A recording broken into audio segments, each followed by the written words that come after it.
오늘의 말씀은 베드로전서 4장 7절에서 11절 말씀입니다.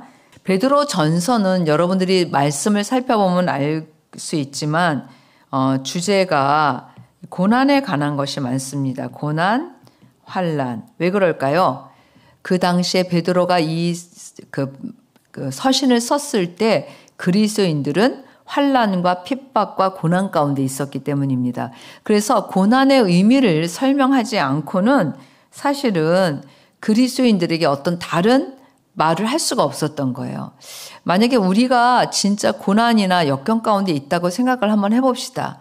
그러면 그리스도인으로서 우리가 핍박 가운데 있고 환난 가운데 있다.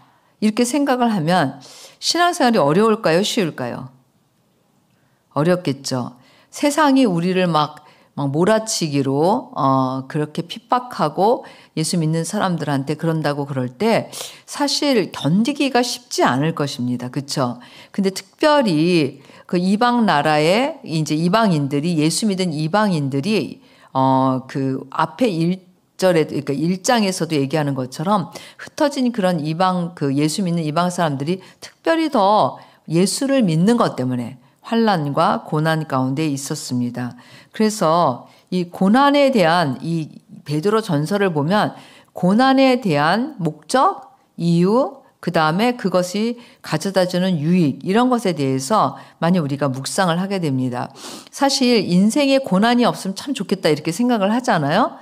제가 지난번에 우리 학교에서 아이들한테 고난에 대한 그 고난이 왜 유익한지에 대해서 설명을 하는데 여러분 로마서 8장을 기억하시는지 모르겠어요. 로마서 8장에 보면 하나님의 후사면 뭐예요? 우리가 그리스도와 함께 영광을 받기 위해서 모두 같이 받아야 된다고 되어 있죠. 고난도 함께 받아야 된다라고 되어 있습니다. 그리스도인에게 왜 이 고난이라는 게 있어야만 하는가? 라는 질문을 해볼 필요가 있죠. 그렇죠? 없으면 좋잖아요. 우리가 예수 그리스도 안에 있는데 그렇게 예수님 우리를 사랑하시는데 우리를 위해서 그렇게 많은 일들을 하셨는데 왜 우리가 이 땅 가운데 있으면서 이 고난이라는 게 있어야 하는가라는 생각을 해보지 않을 수가 없습니다. 그리고 또 하나는 우리가 하나님의 후사로서 우리가 영광을 받기 위해서 고난도 받아야 된다. 이 말의 의미를 여러분들은 알고 계십니까? 왜? 영광을 받아야 되면 꼭 고난이 있어야 되는 거야? 라는 질문을 할 수가 있죠. 그렇잖아요. 그러면은 고난 안 받으면 영광이 없어? 이렇게 생각할 수 있죠. 그렇죠? 그래서 사실 왜 그런지에 대해서 우리가 좀 생각을 해보지 않을 수 없는 것입니다. 자, 여러분, 이렇게 이제 한번 좀 생각을 해보면 좋겠어요. 아주 쉽게는, 그러니까 우리가 자녀가 있다고 생각을 해봅시다. 자녀가 있는데 자녀가 부모님이 매일 주시는 밥 먹고 학교 다니고 진짜 아무것도 안 하는 거예요. 뭐 그냥 부모를 위해서 그 어떤 것도 하질 않아요. 물론 부모는 다 그걸 공급해 줍니다. 근데 만약에 그 어떤 자녀는 부모가 해주는 것만 받고 아무것도 희생하거나 아무것도 뭐 다른 걸 하지 않아요. 근데 한 자녀는 부모가 이렇게 해주는 것에 대해서 감사하고 또 부모를 위해서 무엇인가 자기가 설거지도 하고 또 부모가 안 계실 때는 집도 청소해 놓고 때로는 뭐예요? 부모가 늦게 오면 또 이렇게 위로도 해주고 어떤 자녀에게 여러분들은 칭찬과 상급을 주시겠습니까? 첫 번째요? 두 번째죠. 제가 그러니까 며칠 전에 조연의 집을 들렸습니다. 조연은 낮잠이 없어요. 근데 이제 은총이와 이제 요베리가 너무 피곤해가지고 낮잠을 자는데 조연은 어떻게 하냐면 카텐을 쳐주고 자기 엄마한테 자라고 그 다음에 이불을 덮어주고 뽀뽀를 해주고 그러고 나간다는 겁니다. 응? 아주 간단한 거지만 조회는 그 정도는 하는 거예요. 그러면서 엄마 잘 자라고.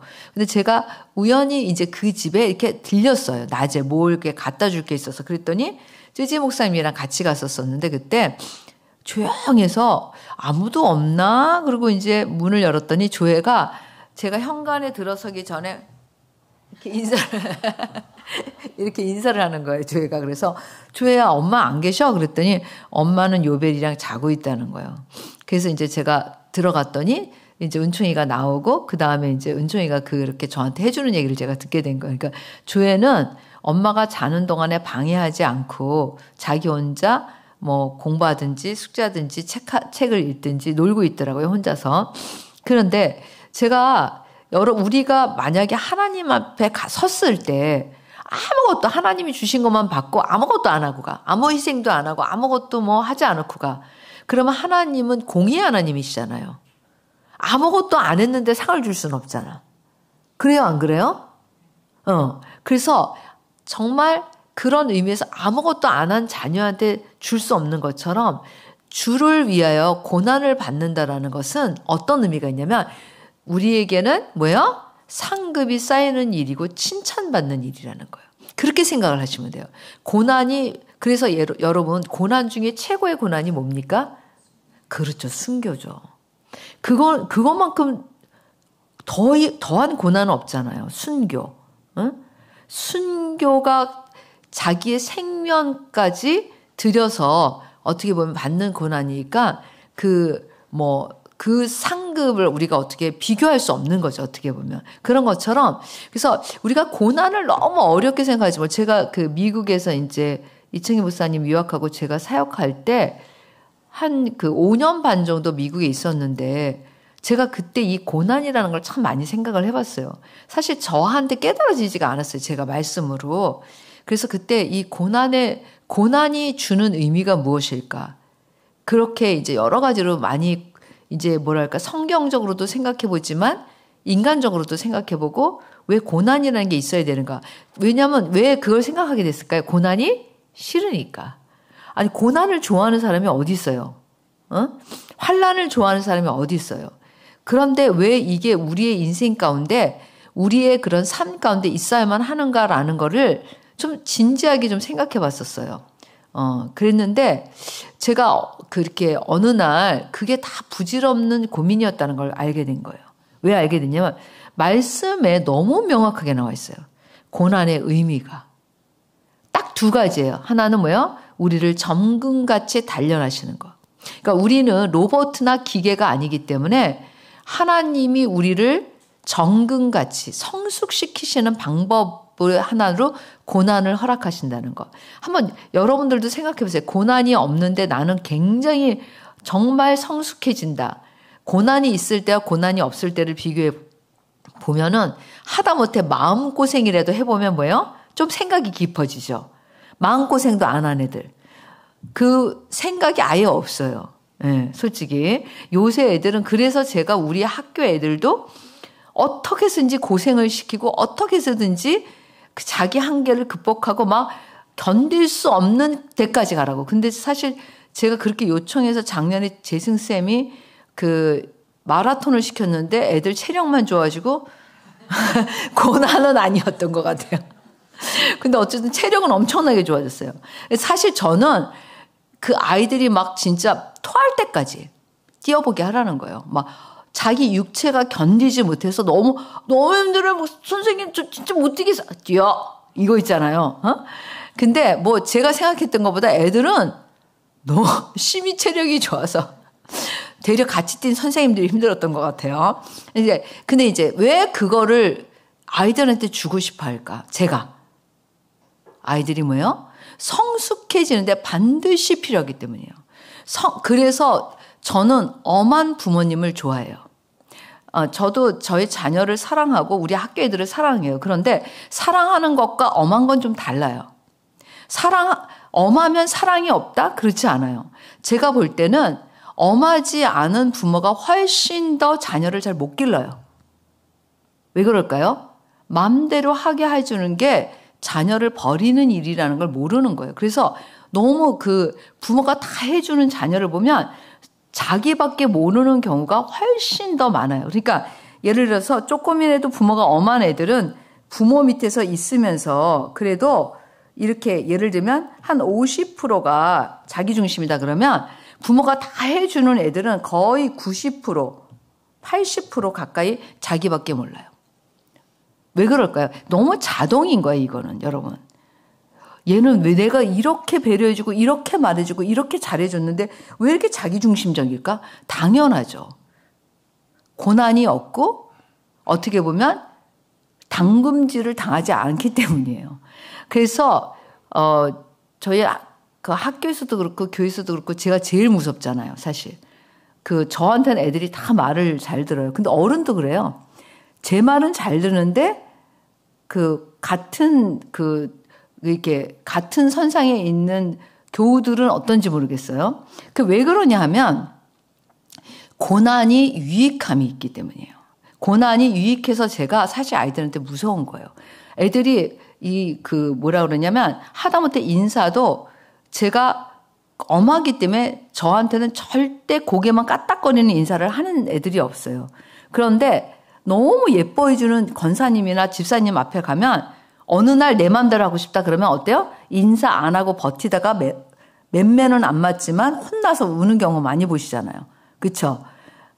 그분이 엄하지 않고 뭐예요? 나를 너무 이뻐할 때 애들이 하는 행동이에요.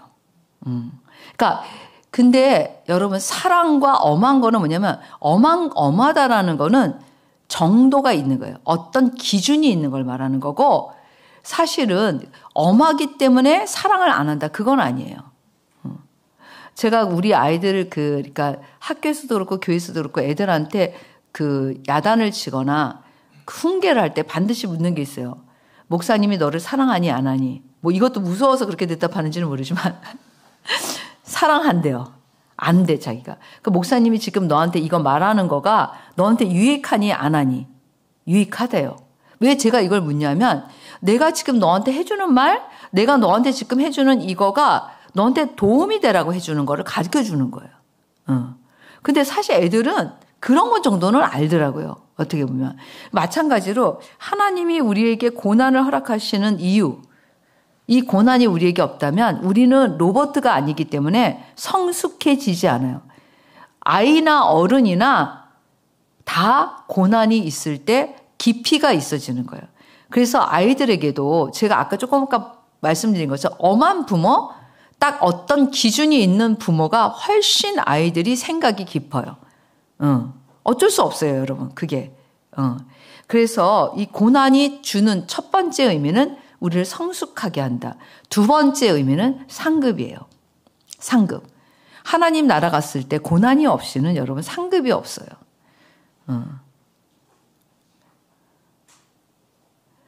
예를 들어서 제가 가끔 생각을 해봐요. 제가 하나님 나라에 가면 받을 상급이 무엇일까? 여러분도 가끔 그런 생각 해보죠.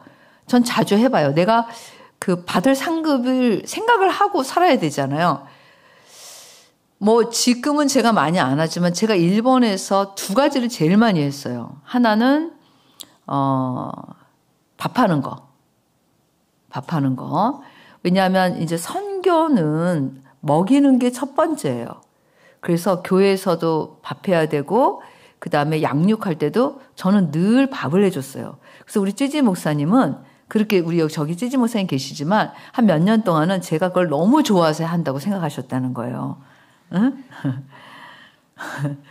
그러니까 그 정도로 제가 양육하는 사람들한테 가장 첫 번째 해주는 게 식사를 해주는 거예요.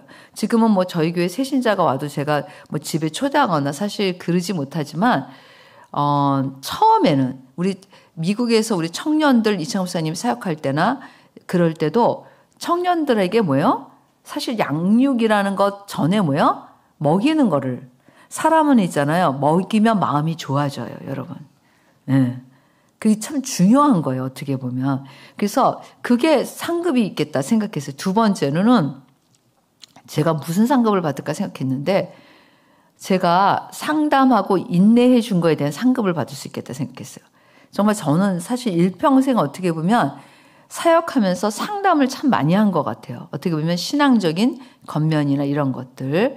그런데 제가 좀 즐기잖아요. 포기하지 않는 게 있어요. 이번에도 제가 끝까지 만들어준 거 보려고 2시간이나 기다렸다가 봤다고 얘기했잖아요. 어떻게든지 그거를 포기하지 않고 금방. 그런 것처럼 그 영혼을 사랑하는 마음, 영혼을 향한 그 마음을 하나님이 주셔서 영혼을 포기하지 않고 끝까지 제가 하려고 하는 게 있어요. 그거 두 가지는 상급을 받겠다. 근데 그 두 가지 다 고난이 있어요. 여러분 사실 제가 그 일본에서 주일에 워낙 제 성격이 좀 깔끔한 편이기도 하지만 주일에 성도들이 먹을 음식을 한 20인분 이제 혼자 만드는데 보통 이제 제가 다 혼자 만드는데 그러려면은 제가 새벽에 한 4시나 5시에 일어나서 그 음식을 만들어가지고 다 랩을 싸요. 냄새가 안 나더라고요. 왜냐면 따로 식당이라는 게 없어요. 그냥 본당도 식당이고 식당 거기 그냥 예배 장소는 하나예요. 그러니까 이제 다 랩을 싸고 딱 준비하고 다 준비해서 그거를 이제 교회에 가지고 가요. 이 8시 한 반 정도에 가서 이제 주일학교 하고 나서 주일학교 예배를 드리고 나서 그 다음에 이제 대예배가 있잖아요. 그 다음에 이제 우리가 식사를 해요. 그러니까 그거를 거의 한 이제 개척하고 나서부터는 한 10년 정도에서 한 6년은 한 것 같아요. 6년. 그 다음에 그 제가 이제 일본말을 시작한 그러니까 한 일본에 간 지 2년 정도 됐을 때부터 양육을 했는데 일본어를 저한테 이렇게 가르쳐 주신 그 발란티어로 약간의 돈을 내 가르쳐 주신 선생님도 그렇고 제가 양육했던 모든 사람도 제가 첫 번째 해주는 건 뭐냐면 음식과 우리 집에서 머무는 거예요.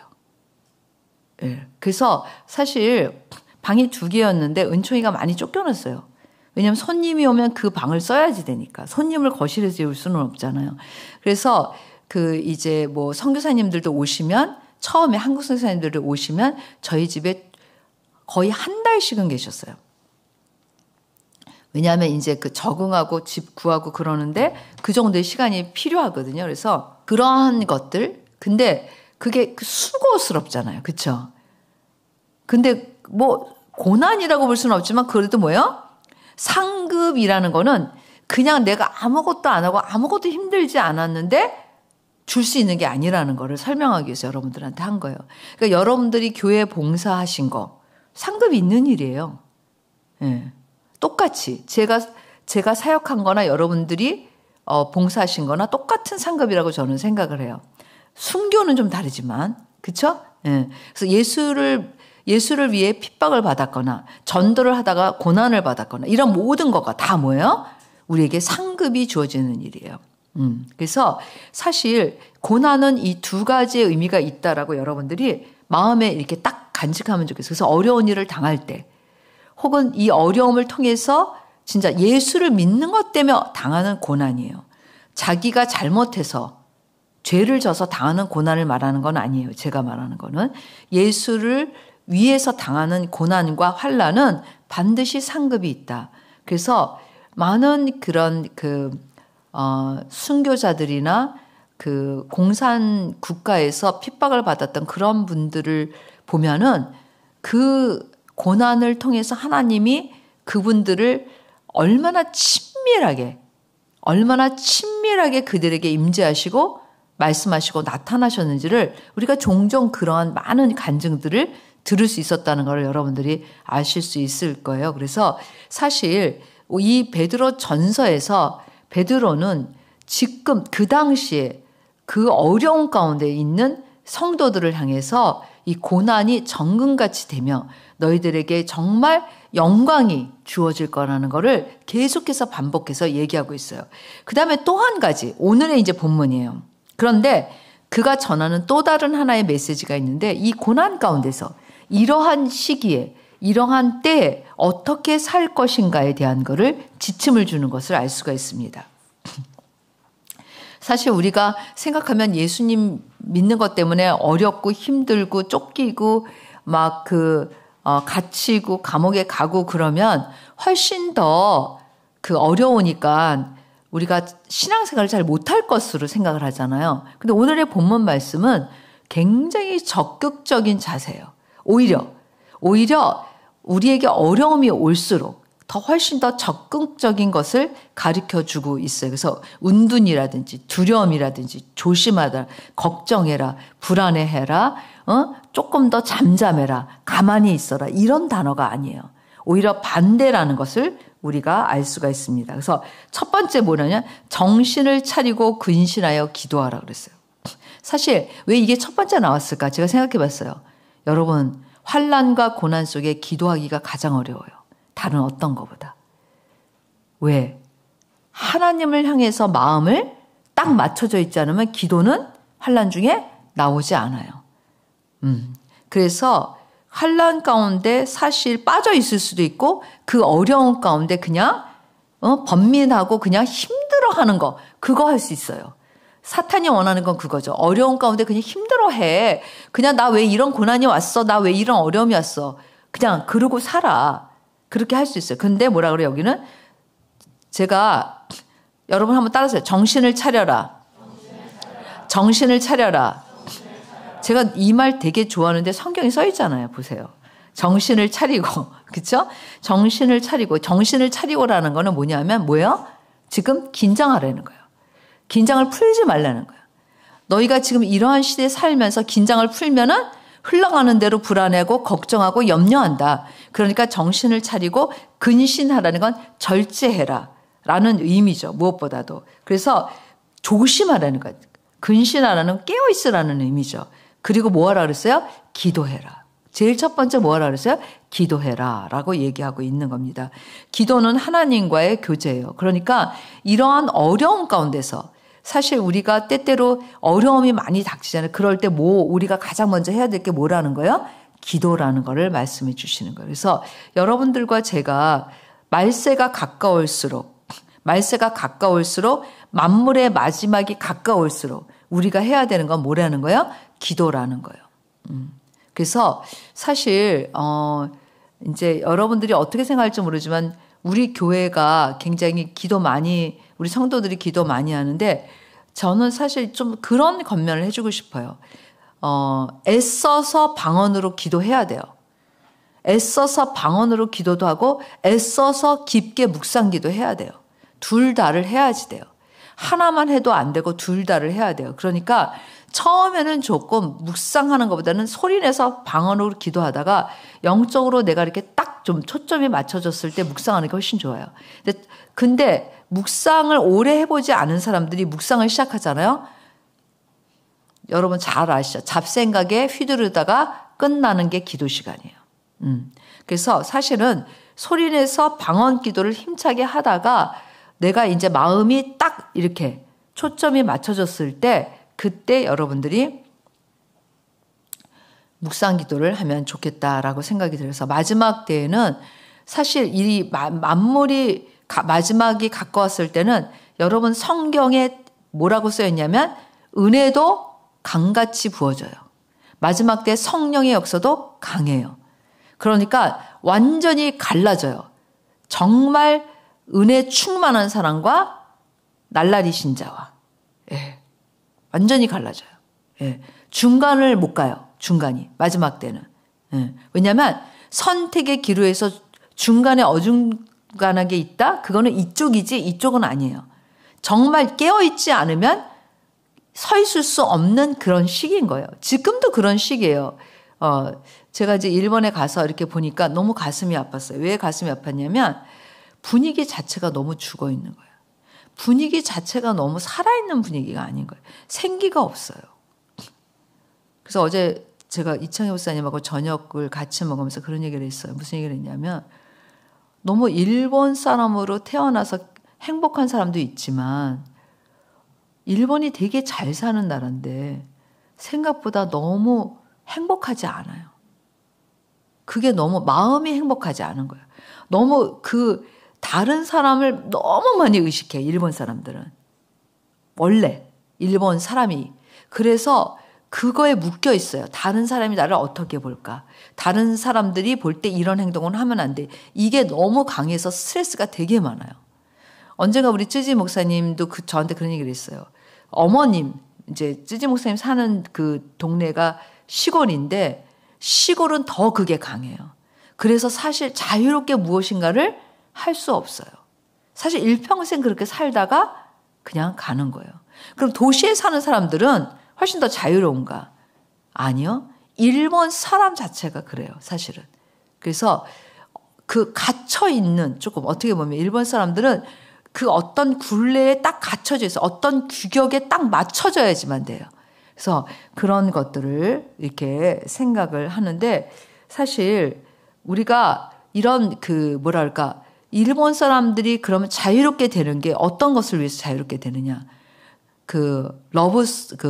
겨울 연가, 이런 것들을 보면서 일본 사람들이 막 자유를 누리잖아요. 우리나라에. 그래서 러브 소나타 얼마나 인기가 있었어요. 거의 최대치였었잖아요.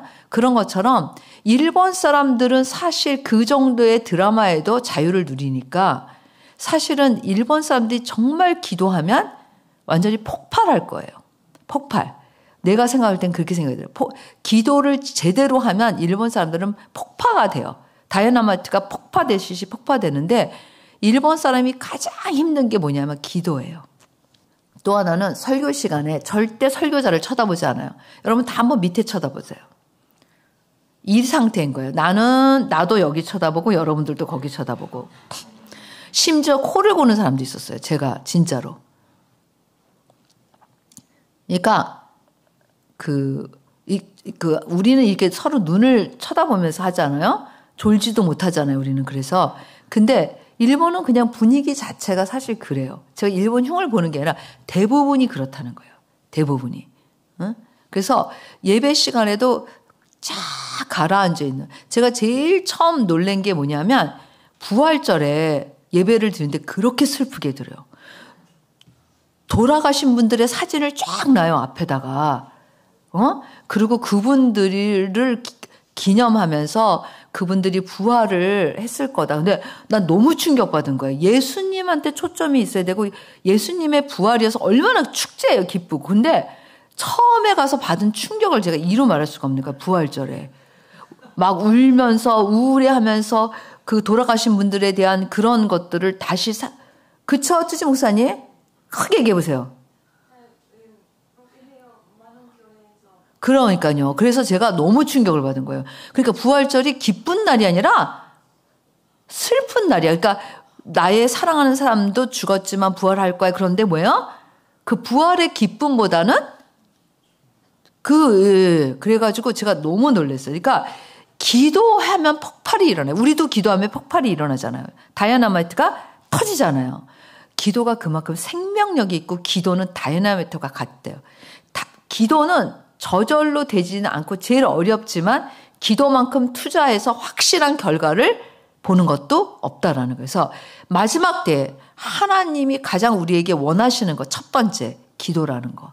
여러분들이 생각하시면 좋겠고 두 번째는 열심히 서로 사랑하는 거예요. 무엇보다 뜨겁게 서로 사랑할지니 사랑은 허다한 죄를 덮는다라고 얘기했어요. 그러니까 서로 너무 우리가 환난 가운데 있으니까 이렇게 좀 조용히 서로 얌전하게 있자. 그게 아니라 뭐요? 더 열심히 뜨겁게 서로 사랑하는 거예요. 그래서 베드로전서 1장 22절에 뭐라 그러냐면 너희가 진리를 순종함으로 너희 영혼을 깨끗하게 하여 거짓이 없이 형제를 사랑하게 이르렀으니 마음으로 뜨겁게 서로 사랑하라. 그리스도 안에서 우리가 서로 갖는 거는 뭐예요? 사랑이에요. 사랑. 우리가 그리스도의 몸이잖아요.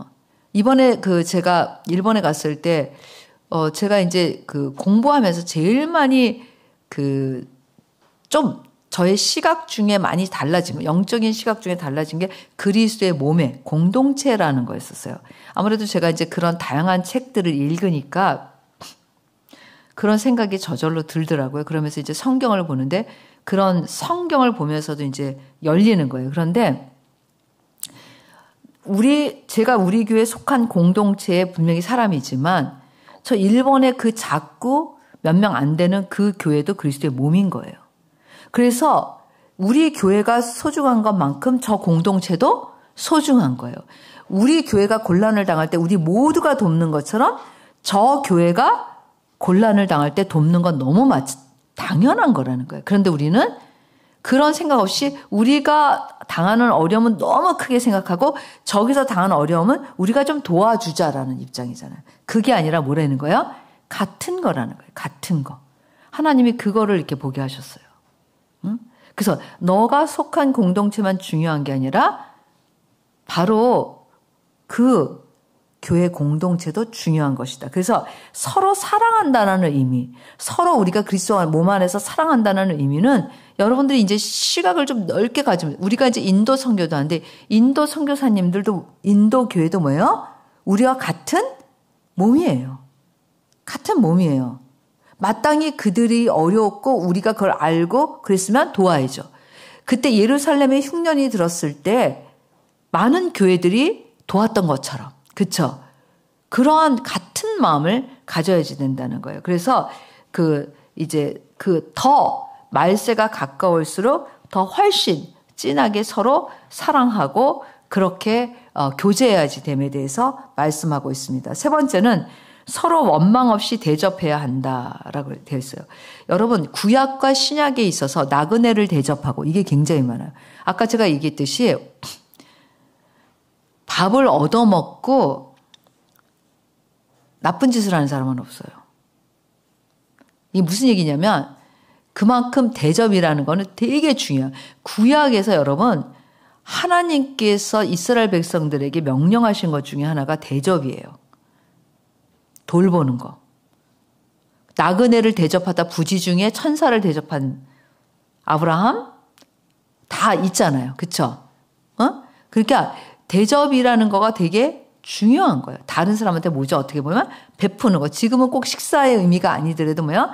다른 사람한테 베푸는 거. 그것이 되게 중요한데 서로 대접하기를 원망 없이 하고라고 말씀하셨는데 그 의미는 뭐냐 하면 대접하는 것을 서로 마음이나 말이나 어떨 때는 물질이나 어떤 환난이나 고난을 당했을 때 서로 계산하지 않고 베푸는 것에 대해서 얘기하는 거예요. 뭐라 그랬어요?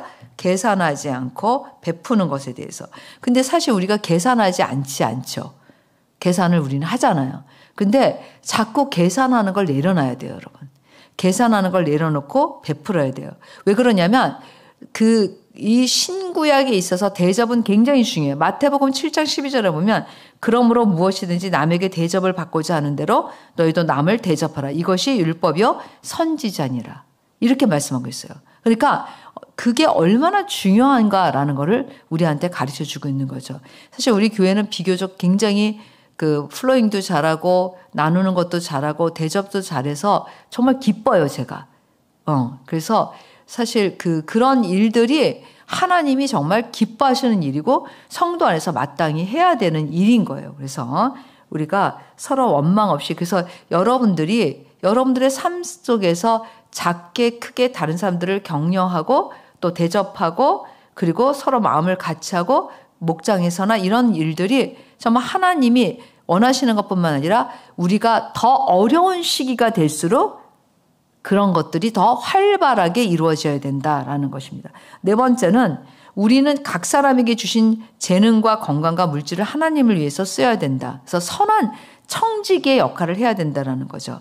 그래서 각각 은사를 받은 대로 하나님의 여러 가지 은혜를 맡은 선한 청지기 같이 봉사하라라고 했습니다. 그래서 선한 청지기는 자기 마음대로 하는 것이 아니라 다른 사람들한테 유익하도록 하라는 말씀입니다. 은사가 다 틀리죠. 어떤 사람은 가르치는 은사가 있고 어떤 사람은 다른 사람을 섬기는 은사가 있고 어떤 사람은 대접하는 은사가 있고 어떤 사람은 또 중보, 기도하는 은사가 있고 이렇게 다 틀릴 수 있는데 우리가 각각 그렇게 하면 좋겠다고 얘기하고 계십니다. 그래서 우리가 주신 선한 청지기가 되어서 자기가 가지고 있는 것을 묻어두는 자가 아니라 한 달란트 받은 자처럼 그것을 더 많은 사람들을 위해서 쓰라고 말씀하고 계시는 겁니다. 다섯 번째는 하나님께 하듯 해라. 모든 것을 하나님께 하듯 해라. 그래서 11절에 보면 만일 누가 말하려면 하나님의 말씀을 하는 것 같이 하고 누가 봉사하려면 하나님이 공급하시는 힘으로 하는 것 같이 하라. 이는 범사의 예수 그리스도로 말미암아 하나님이 영광을 받으시게 하려 함이니 그에게 영광과 권능이 세세에 무궁하도록 있느니라. 그래서 이게 무슨 얘기냐면 그러니까 하나님의 말씀하시는 것처럼 하고 하나님이 공급하시는 힘으로 할 때 상급이 있고 아니면 없다라는 거예요. 내가 하면 없다라는 걸 가르쳐 주는 거예요. 그래서 고린도전서 10장 31절에 보면 그런즉 너희가 먹든지 마시든지 무엇을 하든지 뭐예요? 다 하나님의 영광을 위해서 해라라고 얘기한 건 우리가 정말 하나님이 주시는 어떤 것을 할 때 그 모든 것들이 뭐예요? 의미가 있다라는 걸 얘기하는 거예요. 상급이 있다라는 걸 얘기하는 것이고 그것이 하나님 앞에 그것도 쓰임을 받는 거예요. 여러분 어린 소자에게 냉수 한 그릇 준 것도 상급이 있다고 말씀하셨어요. 왜? 그냥 줬으면 상관없어요, 여러분. 그런데 내가 주님의 마음으로 했을 때를 얘기해요. 그러니까 큰 거를 주면 상급이 있고 작은 거는 상급이 없다가 아니라 중심이 뭐라는 거예요? 마음이라는 거예요. 마음. 어떤 마음으로 했느냐라는 거예요. 예를 들면 1,000,000원 줘도 자랑 삼아 줬으면 상급이 없어요, 여러분. 그런데 단돈 10,000원 줘도 이 10,000원을 주님이 주시는 마음으로 했으면 상급이 있다라는 얘기인 거예요. 그래서 이렇게 더 오히려 이 만물의 마지막에 가까울수록 이 전체를 통합하면 하나님 중심의 삶으로 더 열심히 살아라는 거예요. 우리가 사실 신앙생활이 요즘 이제 제가 그렇게 뭐라 그러나 그 사람들을 보면 굉장히 뭐라 그러나 사람들이 한국 사람들이 많이 부유해졌어요. 제가 이제 사실 공항에서 이렇게 올 때 이제 좀 과자나 이런 뭐랄까 그런 걸 좀 사가지고 오려고 그랬는데 사실 우리 트지 목사님도 모르셨는데 뭔가 비자를 받는 일이 있어야지 되는 거예요. 근데 이제 목사님이 못 받으셔가지고 일찍 4시간 전에 도착했음에도 불구하고 30분 남겨놓고 공항에 그러니까 이제 들어갈 수밖에 없어서 들어갔어요. 들어갔더니 들어가면은 왜 뭐 이렇게 오미야기를 뭐라 그러니? 뭐라 그러죠? 선물 기념품 뭐 이런 거 있잖아요. 그런 거 팔잖아요. 그런데 줄이 1시간 이상 걸릴 만큼 긴 거예요.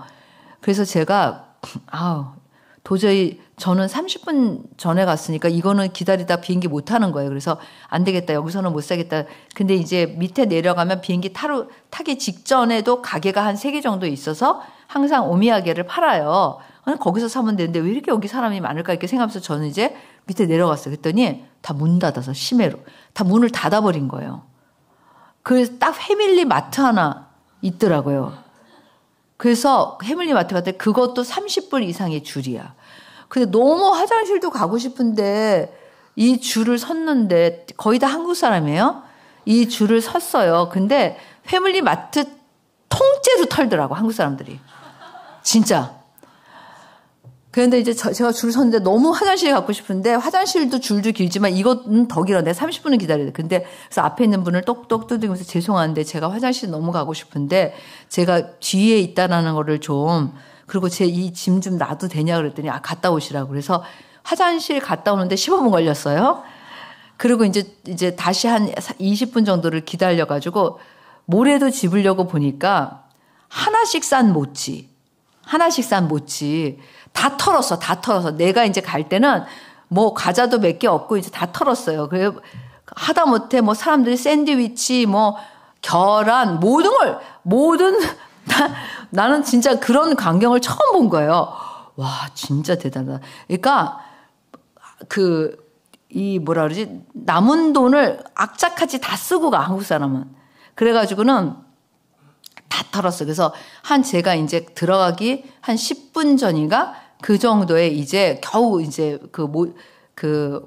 이제 모찌 이런 하나씩 싼 거 하고 과자 몇 개를 샀어요. 왜냐하면 제가 이제 저를 이제 마중 나오는 조주리 집사님한테 그래도 뭔가 줄 거가 있어야 된다고 생각을 하는데 못 샀으니까 이제 패밀리마트라도 쓴 거예요. 그런데 제가 무슨 생각을 했냐면 우리나라가 진짜 참 아무도 거기에 다른 외국 사람은 없이 몽졸이 다 물론 한국 사람이에요.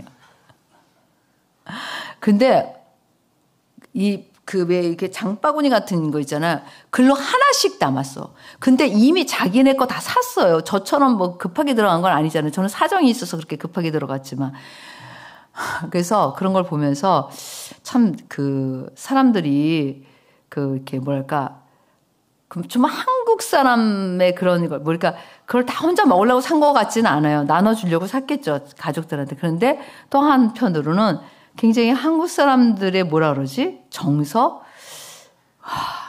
뭐라고 말할 수 없는 약간 그냥 통째로 패밀리마트를 다 털어버리는 이 한국 사람들을 보면서 뭐라고 설명할 수 없는 그런 거를 느꼈어요. 그래서 제가 이제 막 겨우 이제 막 진짜 비행기 타라고 그러는데 이제 그걸 사가지고 가니까 쯔지 목사님도 막 기적처럼 들어와가지고 막 저를 찾고 있어요. 막 두리번. 나 어디 갔나 지금 이 센세이가. 그래서 내가 여기 있다고 막 이제 이렇게 했는데, 참 뭐라 그래야 되나. 그런 걸 보면서 많은 생각을 하게 됐어요. 뭐라고 표현할 수는 없지만. 예. 근데 우리가 진짜 이 사람들이 계속 우리나라가 더 잘 살수록, 말세가 가까울수록 먹는 거, 그 다음에 어떻게 보면 너무 뭐라 그러죠? 굉장히 자기중심적이라는 걸 느꼈어. 그냥 하여튼 다른 사람을 배려하지 않아요. 진짜 왜 패밀리마트가 급할 수도 있는 사람도 있을 거 아니야. 하다못해 오뎅도 다 사가지고 왔어. 어떤 제가 있잖아요. 진짜 놀란 거예요. 패밀리마트를 다 터는 거를 보면서. 그래서 어쨌든 우리가 좀 이런 시대에 살고 있어요, 지금. 그래서 우리가 조금 뭐라 그러나 그리스도인으로서 어떤 삶을 살아야 될까? 그런 생각을 많이 하게 됐고, 또 한 가지는 그리고 이제 제가 오사카에 오기 하루 전에 이제 도착해서 하루 정도 머물렀었는데, 일본을 갈 때마다 뭐라 그러나 느낌이 있어요. 말세가 가까웠다. 그걸 많이 느껴. 왜 그러냐면, 그래서 제가 뭐 많은 나라를 가보지는 않았지만, 사실 제가 영국을 갔을 때도 별로 즐겁지 않았었어요. 영국에는 이제 독일에 외국 회의가 있어서 갔다가 영국에 제 제자가 있어서 영국을 잠깐 들렸다가 왔었는데, 영국에 제가 지하철을 타보고 깜짝 놀란 거예요. 완전 쓰레기통이었었어요. 뭐 그때는. 그래서 그러고 막 신호등 무시하고 걷고 막 사람들 그래서, 그리고 제가 대형 박물관, 여러분들은 가보신 분 있으신데 저는 하나도 흥미가 없어요. 대형 박물관에. 왜 그러냐면 그 앞에가 너무, 제가 이렇게 깔끔한 편이라서 그 앞에가 너무 지저분했어요. 그래서 일단 인상이 별로였었는데, 뭐 안에 있는 작품들이야 너무 훌륭하고, 저는 거기 가봤는데도 그거 못 봤는데, 김미진 가사님이 저한테 고레스 원통도 봤다 그러더라고요. 고레스 왕 시대에 원통이 이제 보관돼 있었나 봐요. 근데 저는 뭐 하도 이제 들어가서 그냥 대충 보고, 원래 뭐 미술의 조예가 깊은 것도 아니고 그래가지고 그림도 볼 줄 모르고 그래서 그냥 이렇게 보고 나왔었는데, 뭐라 그러나 점점 그 세상이 이렇게 우리가 사는 세상이 각박해지고 점점 타락하고 점점 뭐라 그럴까, 물질주의나 어떤 그런 즐기는 쪽으로 많이 가는 것 같아요. 쾌락을 향해서 많이 가는 것 같아요. 지금 성적인 타락도 엄청나게 심하잖아요. 사실 우리 교회는 어떻게 보면 너무 온실 안에 있는 것 같이 느껴질 때도 있어요. 그래서 지금 시대가 굉장히 급변하고 타락하고 있는 이런 시대에 우리가 어떻게 중심을 맞추고 살아야 될까라는, 우리가 어떻게 해야 될까라는 생각을 할 때 오늘 이 말씀을 생각하면서 오히려 우리가 그것과 싸우고 그것과 막 그런 기보다는 어떻게 보면 우리가 그리스도 안에서 더 주님이 주신 말씀대로 살아가고, 그럼으로써 세상 가운데 빛이 되는 것, 세상에 이렇게 죄악 가운데 갈수록 우리의 거룩을 나타내야 된다는 것에 대해서 생각해 봤는데, 여러분들이 생각하는 거룩은 어떤 건지 모르지만 오늘 이 말씀대로 사는 게 거룩이에요. 오늘 이 말씀대로 사는 게 세상 사람들한테 빛이 되는 거예요. 오늘 이 말씀대로 사는 것이 세상 사람들한테 소금이 되는 거예요. 사실 나 소금이야? 나 기독교인인데 너네들의 그런 죄악에 대해서 난 더 이상 못 보겠어. 난 이것과 싸울 거야. 라는 것보다 더 먼저 우리가 해야 되는 게 지금 이 본문이 가르쳐 주는 이런 삶이라는 거예요.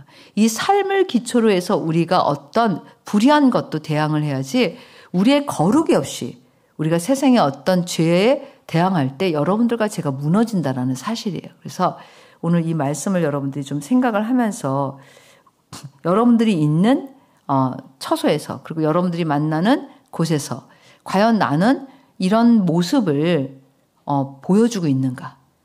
정말 하나님과 교제하고 있고 뜨겁게 다른 사람들을 사랑하고 있는가? 그리고 다른 사람을 대접하고 있는가? 그리고 나의 은사나 이런 것들을 발휘해서 다른 사람들을 유익함을 주고 있는가? 그리고 마지막으로 모든 나의 삶을 하나님 앞에서 하는 것처럼 하고 있는가라는 거를 이렇게 여러분들이 좀 점검해 보시는 그런 시간이 되시면 좋겠습니다. 기도하겠습니다.